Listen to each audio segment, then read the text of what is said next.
tous, bonsoir chez vous. Merci Nabino Ndenge Bozali Kolanda Biso Nanzela ya chaîne Oyo Boye Imalamu na ACK RTNC. Toza ko signaler bino partout dans le monde entier. Bozolanda Biso toza bel bien na kati ya ACK RTNC et pas Iwapi. Toye pour la clôture ya mosala monene o esalamaki pendant 3 semaines o ezalaka chaque année o babenga kabongo c'est gradi 2021 c'est gradi 2021 o ezali moko ya vision ya mosali na Nzambe le révérend pasteur Gédéon Moïse o azali bongo papa c'est gradi nde babenga kaye l'homme de la grâce divine et pas Iwapi esangisi bana na Nzambe et ça nisi basali na Nzambe pourquoi pas bayembi ya makasi ya mboka oyo pour na ko célébrer toujours Kolonzambe toza ko profiter na ambiance oyo de côté sa papa na biso évêque oyo aye ko clôturer mosala oyo na kati ya ACK RTNC évêque azali le patriarche ya grande communauté ACK papa ya banebele papa ya pasteur Gédéon Moïse oyo bana ACK RTNC babandaki kozela pendant 3 semaines passées aya ko clôturer mosala oyo tolanda entrée ya évêque Pascal Mukuna et bon tozonga pona ko continuer ambiance à suivre.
Bonsoir le patriarche. Bonsoir.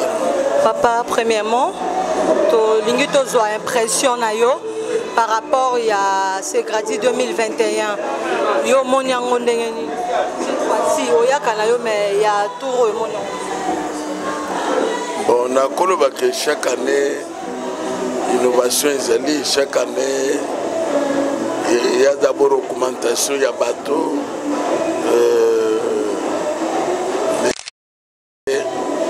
les autres trouvé makamsus que les andinga na kutaki yango na tikaki yango te eza le bureau eza la carte l'église na kutaki ba réflexionner mi donc différence ezali. Papa, lilobani no koko loba pona pasteur Gédéon Moïse na mosala za kosala na ACK RTNC o azali mwana. Bon, Gédéon natindaki apamba te c'est plus que namonaki na katreki azaki na bato azalaki na baton azalaki na oyo ezalaki komonisama qu'il est capable donc nazosepela mosala azosala. Pourquoi lelo tant que papa il y a grande communauté ACK bana RTNC ba kozilani n'est pas na yo. Pourquoi lelo étant que patriarche à grande communauté ACK bana ACK RTNC bazozelani n'est pas ya papa là-bas. Bazozeli pamboli lelo ezali bénédiction du père donc musali salami lelo ezasuka ezali ya onyo soit participer zamba pambola ye zamba ko se posa motema na ye zamba pesa bango biano voilà eloko ezosala malelo. Bonsoir, bien. Vous êtes pasteur de l'ACK Pointe-Noire. Boye pour c'est gradi. Je ne sais pas, Moukoloya Kima, intervention. Comment tu as trouvé le lieu de clôture? Bon, information c'est que tout en a essayé. La 5e édition est gagnée. Tout le monde est miracle. Parce que ça fait des semaines que l'on n'est pas payé pour conclure. Comme papa, ça on a un rôle de mais mon salaire quand même est salamé. Le papa est capable de sa signature à Souka. C'est la toute première fois où il y a un ACK RTNC? Non, non, la première fois il y a un ACKT. Mais c'est la première fois qu'on a assisté à ce gradi à ACK RTNC. Votre mot de la fin? Mot de la fin, na Pamboli Pasteur Gédéon, peut encourager à Kuba 6e édition, il y a 7e, 8e, voire 10e, Zamba Pambola, ACK RTNC Mobile. Voilà, chers téléspectateurs, vous qui nous suivez de partout, nous continuons toujours à l'ACK RTNC. Toti Kotal Sabino, entrée à évêque, Total Sibino, comment évêque à l'Obéli pour la Monsale Zalikosa Mana ACK RTNC, à l'Obi pour la Monanaye, pasteur Gédéon Moïchu. Quelques pasteurs, entre autres, je cite le pasteur Gaston Congolo, il y a ACK Pointe-Noire, il y a intervenant, il y a Moussa Lolengeni na Lobeli Yakuti, Awana ACK RTNC. Donc chaque année, c'est du nouveau ici, na Makambota l'idée, c'est gradi, chaque année, mais au Ezali édition 2021, ambiance binomo peut-être tout ça la commentaire trop mais tout ce qui ambiance comment ambiance ces les awa na ACK RTNC et longo na musicien on a retenu à comboter mais pour découvrir on va juste se retrouver pour clôturer cette édition 2021 à suivre.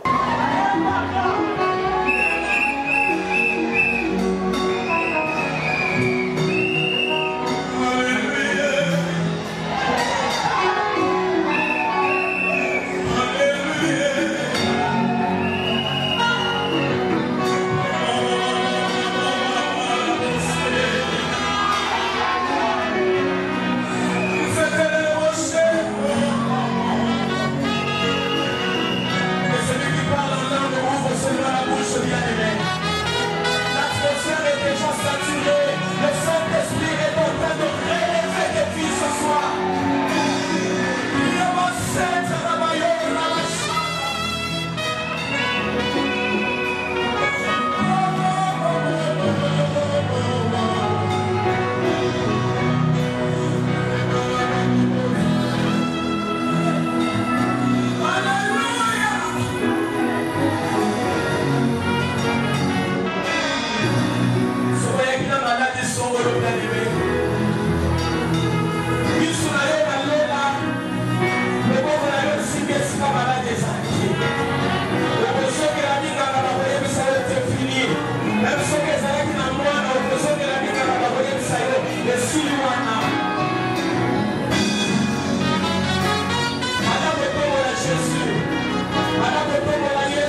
Bonsoir, le président Blessing.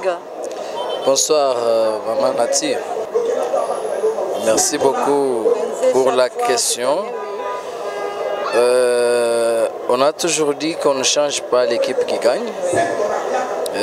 Voilà la raison qui fait que je sois toujours choisi pour l'organisation de la Segradi. Et en plus de cela, c'est la Segradi, ça parle de la grâce de Dieu. C'est juste cette grâce-là de Dieu qui est sur moi, qui permet à ce que je sois compté parmi les organisateurs et parmi les meilleurs. Voilà un peu la raison. Je voulais savoir comment vous êtes arrivé à organiser cette organisation pendant que nous avons de problèmes sérieux au pays. Comme vous le savez, Covid, confinement, mais vous êtes quand même arrivé à réussir cette manifestation que tout le monde le constate dans leur poste téléviseur. Oui, merci beaucoup. N'oubliez pas, la Segradi, c'est une vision de Dieu au travers son serviteur Gédéon Mouiche. C'est une célébration de la grâce. Si nous voulons parler de la grâce, c'est une faveur imméritée que Dieu accorde aux hommes. La grâce, la Bible dit, la loi est venue avec Moïse. La loi a trop fait du mal. La loi a tué. La loi a fait trop de choses. La loi a condamné. La loi a fait trop de choses. Mais la Bible dit, la vérité et la grâce sont venues par Jésus. Nous célébrons cette grâce-là. On n'était même pas appelés à citer le nom de Jésus. On n'avait pas le droit de citer à Jérusalem. Mais voilà que Dieu, par son amour, qu'il nous a donné Christ, et Christ a fait de nous enfants de Dieu, nous devons célébrer cela. C'est une grâce d'être enfants de Dieu. Parce que pendant que nous célébrons la grâce de Dieu, il y a ceux-là qui sont dans les ténèbres, hein? Il y a ceux-là qui sont occultistes et machins. Mais nous célébrons la grâce de Dieu. Cette grâce d'être enfant de Dieu, de célébrer la grâce de Dieu en nous, c'est une grâce qui vient de Dieu. Voilà pourquoi, vu la situation, la conjoncture du pays, Dieu a fait grâce dans sa grâce, de sorte que la Segradi soit célébrée, en mettant les moyens, parce que de nous-mêmes, voyez-vous ce qu'il y a eu en 2020. 2020 nous a frappé, les églises étaient fermées, il n'y avait pas moyen. Mais Dieu a fait grâce qu'en 2021, qu'il y ait au moins la célébration. Ce qui veut dire aussi que différente de 2020. Et que toi qui peux me suivre aussi, comprends que l'année passée, on n'a pas pu célébrer. C'est que l'année avait, vu la conjoncture et la situation actuelle de la Covid et tout, du Covid, vous verrez que cette année est de loin différente de 2020. Nous pouvons célébrer. Raison pour laquelle nous devions célébrer Dieu de sa protection, c'est une grâce. Il y a beaucoup qui sont tombés. Nous devons célébrer Dieu de son soutien, de la vie même qu'il nous donne, c'est une grâce. Alors, c'est ça, il y a multiples raisons qui ont fait que malgré la conjoncture, c'est comme Esther, il y avait un danger devant. C'est que si le roi n'a pas soulevé son bâton, son sceptre, tu ne peux pas avancer. Mais Esther a dit, je cherche d'abord Dieu. S'il faudra mourir, je mourrai, mais je vais avancer. Alors, quelle que soit la conjoncture, on a compris que Dieu nous a fait grâce, nous devons avancer. Raison pour laquelle vous avez vu cette réussite au-delà même de ce que nous attendions. Et Dieu, comme c'est Dieu qui a permis, voilà pourquoi c'est tout ce que vous remarquez. Comment vous pouvez réagir par rapport à la présence de notre patriarche, évêque Pascal Mokuna? Oh, mais vous dites bien que c'est le patriarche, c'est les grands visionnaires, c'est au-delà de tout. Un père plein d'amour, un père plein de vision. Et ce père qui est appelé, comme on le dit en mathématiques, c'est un père à choix multiples. Ce qui veut dire que chez lui, il sait par la grâce que Dieu lui a donnée, sortir autant de gens. Il a trop de leaders autour de lui qu'il a sorti. C'est un choix multiple autour de lui. Raison pour laquelle, comme il est là, il est en train encore de bénir les choix multiples. Ceux qui viendront des millionnaires demain, ceux qui viendront des grands serviteurs demain, ceux qui viendront des grands hommes d'affaires demain, juste par sa main. Donc c'est une grande bénédiction pour nous de voir que les patriarches de la grande communauté ACK est descendu ici chez nous à la RTNC, juste pour nous bénir comme un père, de sorte que la suite des temps nous soit meilleure. Alors par sa présence, notre sol est béni, notre terre est bénie, nos menus et gros bétails sont bénis, parce que le patriarche est là. L'homme qui marche avec le tourbillon de la bénédiction, l'homme qui marche avec la terreur de la grandeur, l'homme qui marche avec l'explande de la fébrilité. Voilà pourquoi nous pouvons nous réjouir et bénir Dieu de ce qu'il est au milieu de nous aujourd'hui. Okay, merci à vous. Là, vous venez de suivre en direct de la RTNC l'organisateur de cette manifestation, c'est Gradi 2021. Et Tikali 5e édition, s'il vous plaît. Tikali Tozoa Bongo, Yemoko, Ange à Église, la personne de le révérend pasteur Gédéon Moïse. À suivre. De la Ségradi, pasteur Gédéon, votre papa, Nathan Mata, monsieur Hachel, monsieur Navé, on complète la santé, ma pote, ma milolo, ma pote, ma milolo.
Le dernier jour, nous allons manger 2 fois. Le pain qui est descendu du ciel pour l'homme spirituel, le vrai toi, celui qui est caché en toi,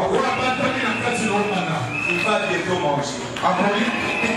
Et après celui qui est caché en toi, ce sera le tour de celui que je vois.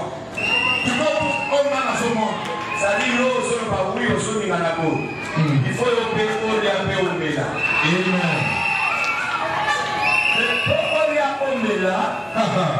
il faut papa nanga alubana. Écoutez, dans la Bible, il y a des choses que Dieu avait créées sans parler. Il y a d'autres choses qu'il a créées avec la parole. C'est qu'aujourd'hui, tu vas recevoir une double portion.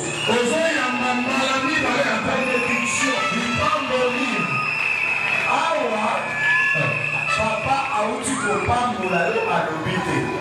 So awa ali abana koloba. Leke samba kelaki biloko mosusu alobi te. Biloko mosusu alobi amisi parole. Nous allons maintenant recevoir la deuxième bénédiction. Dans la dimension la plus élevée. Si vous êtes prêts à recevoir cette bénédiction-là, et le manifestant n'a pas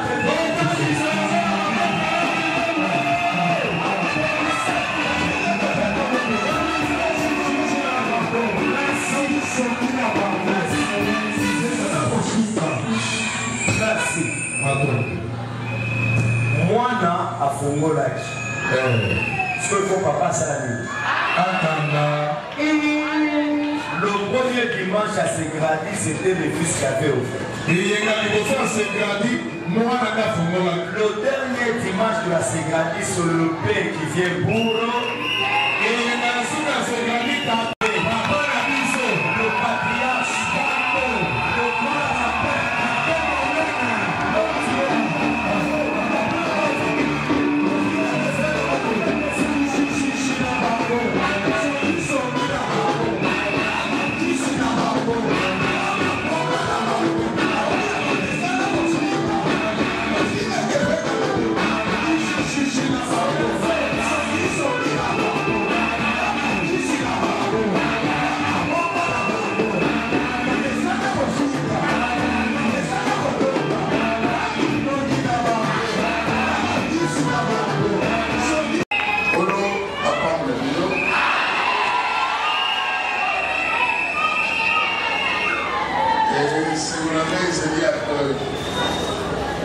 chaque fois les Zonia, les amis notre église, les amis notre loué.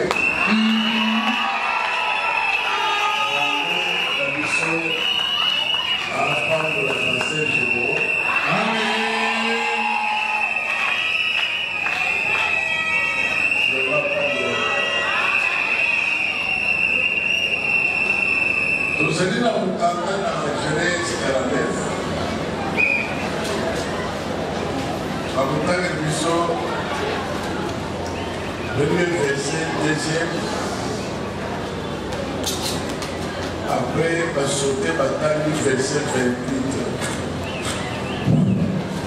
Genèse chapitre 49 du premier au deuxième verset le Bamina Komona Yesu.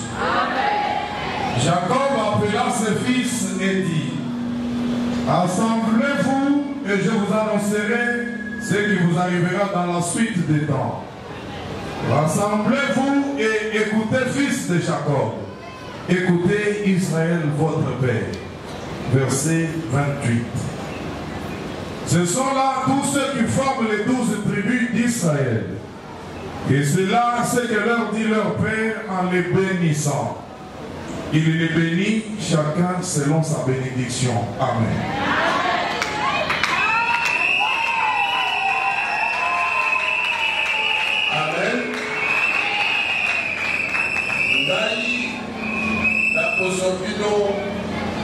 Dans la popularité,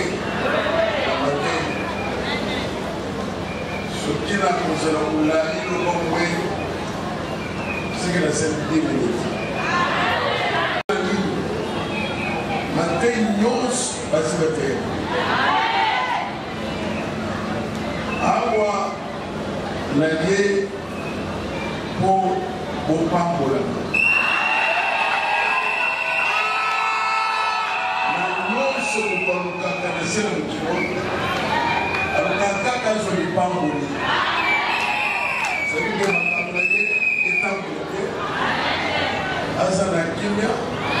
Santé des élèves, ce qui a battu le cap et que les négociations. Nous avons des gens qui l'ont côté, des locaux. On a vu un seul homme qui nous souhaite. On l'a vu. Parce que les soins de la mobilisation, on a vu le moment. Ce cas où nous avons les enseignants à Kouina, les enseignants à Tonga pour amener ma campus pour la vie. C'est plus qu'à nous, c'est la mesure à consommer. Il faut accueillir. Au point, il y a quoi assister dans le sac au besoin pour parler. Dans la zone de l'école, il y a bénédiction.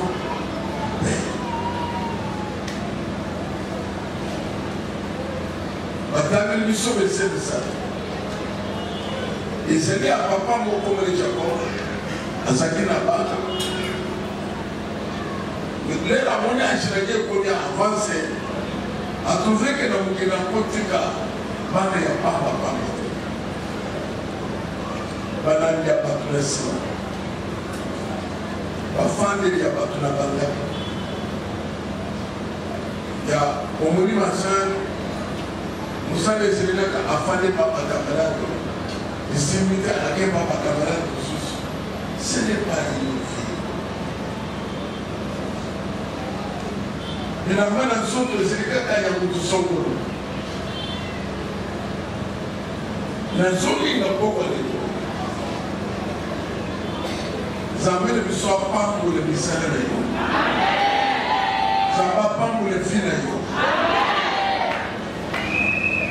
On doit faire en sorte que la famille de Bilo, on s'en a différence sur les nabandés.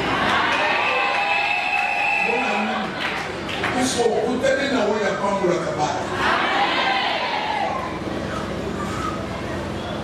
Bien aimé, Mana va y dire pourquoi papa fera ça pour les le savoir nous servir, ma capo est sur les bouches.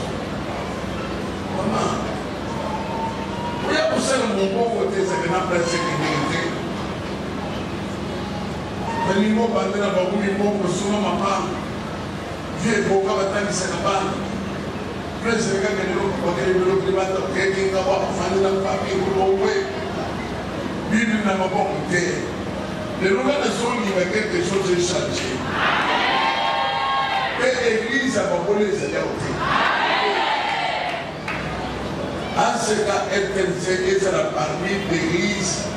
Dans ce cas, Oyo est la basue. La tête de l'union va où d'affaires Babil. La femme d'affaires Babil. Il y a un ensemble dans nos services. Si vous regardez le sang. Aliko pamula mwana na mwana na lipamuka. Okoza lipamuka fete. Ya bato ba ishuwe suko ne kipaka na ndo kwa mkite. Kanomo. Koko mina mbona tone saya ndo mtoto. Ngomore yango. Donc ezeli posanga konyeba. Nale na yaka na place. La bande de Camille sur le nez du bande. On entend la bande de personne. Les regards de la bande de quoi? La comprendre les choses. La mitouni de Baye n'a pas été dit. C'est que Baye, on Baye ma polo, on Baye na ma moto, on Baye na ma taxi. C'est le monnaie de bande, la monnaie plaisir.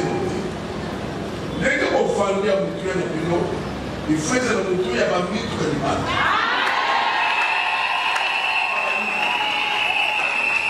On dit que les balles n'a pas posé le petit de thé. Pas posé le petit tout. Pas posé le fêté, pas posé le petit tout. Alors, dit que les mots qu'on les peut tourner. Les mots qu'on tourne, la bande qui tourne. Savez-vous dormir de périmètre pour vous se répéter assez caractérisé.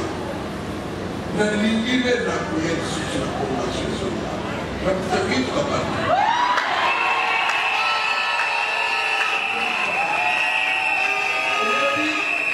Et c'est la bataille au Basalaki, le chef de l'État. Parce que la bataille, ça va comme si. Il faut que l'église, l'église, il faut que l'église, il faut que l'ange. Et la soupe à Colombo, nous en avons quitté dans les autres endroits où ceux qui ne peuvent pas mourir près de tout. À penser que, alors que tu vas cambier, comme l'église là. Et ça là qui tient. Hier soir, ça là qui n'a Joseph d'Alimati, un homme de riche. Tels sont les faits, ça va être riche. Il y a encore pour les pièces. Dans la Bible, il y a encore pour les pièces. Et c'est qu'à venir. Et mon colonne, nous avons quitté les mouches. Quand on s'est pointé devant Pilate, Pilate a tourné là, nous avons ça dans la maïsine. Alors, il faut qu'il se retrouve. Même la femme, nous avons allé le déguer. Nous avons allé le ça. Mais nous avons allé le faire de la vallée comme on peut se faire. La zone est venue au bas de la main. La mobile a venu au bas de la main. Bénédiction du Père. Et ça dit, va te mener par la terre. Bénédiction normalement. Parce que par la Canada, au place sur le tabac. Maman n'a pas papa n'a pas, il fallait pas mourir. Au tabac, si, au tabac. Ça n'a pas le laisser mon tabouki. Mais papa n'a pas le laisser la vie sur ta tabouki. Donc, vous mettez la vie. Nous sommes au Gombion, au Combat de la base. Maman, sur le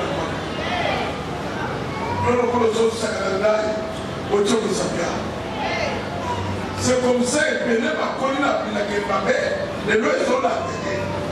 Les ambassades de Gabriel Père spirituel.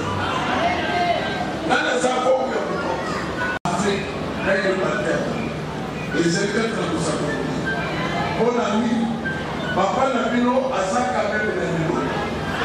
Naboko. La solida de Nabino. Pour ça, nous avons le nom. Ça veut dire que, comme on voit, quel est le bosso?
Maman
a connu que c'est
La zone déclarée ACK RTC Yabanis.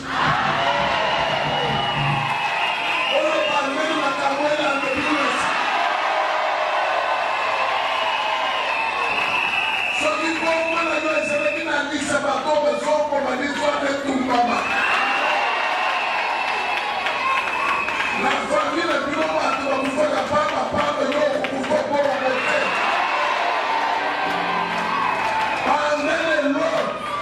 le père sont là, nous avons vu le bout.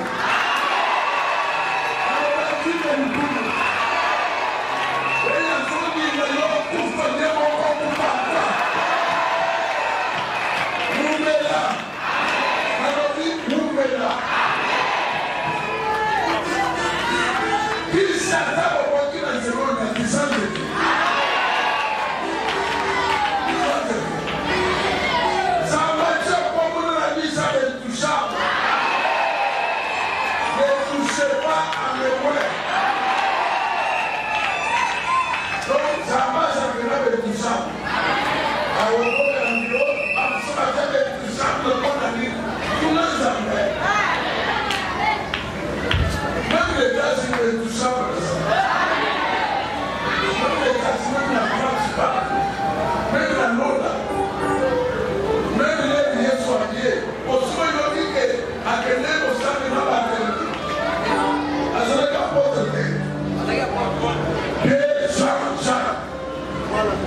Voilà.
Nous bénissons le Seigneur parce que c'est lui qui est le maître de temps et des circonstances.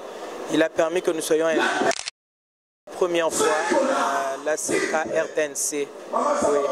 Et c'est dans le cadre de la célébration de la grâce divine.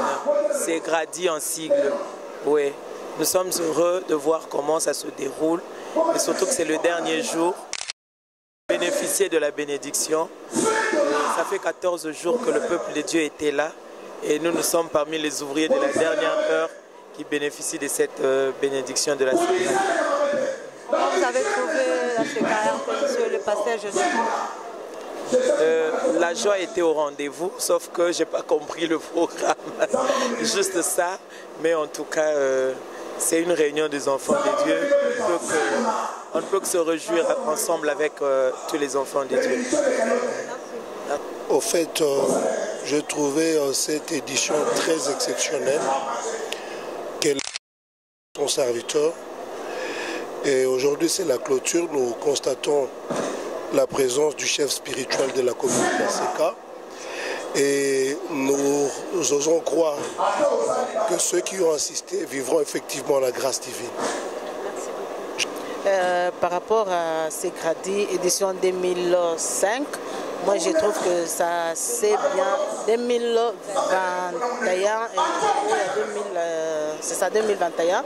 Je trouve que ça c'est vraiment, ça se passe très bien parce qu'à chaque édition il y a des bénédictions qui se passent.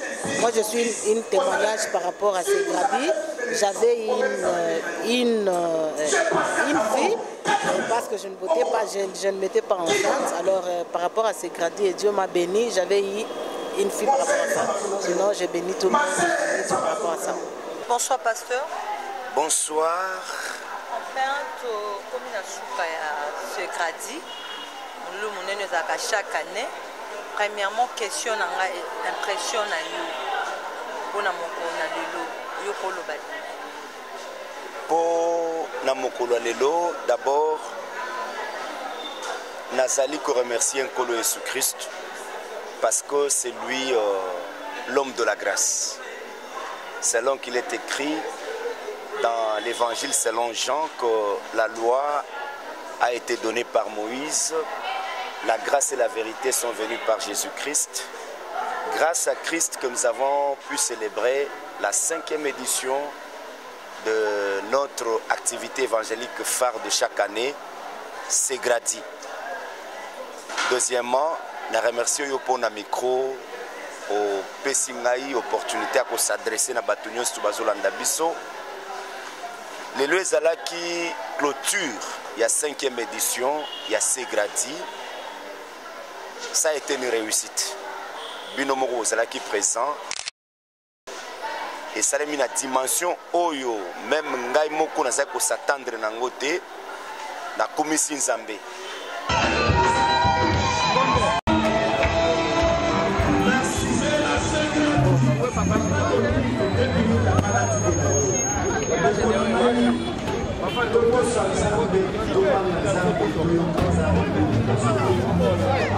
Je peux kiss.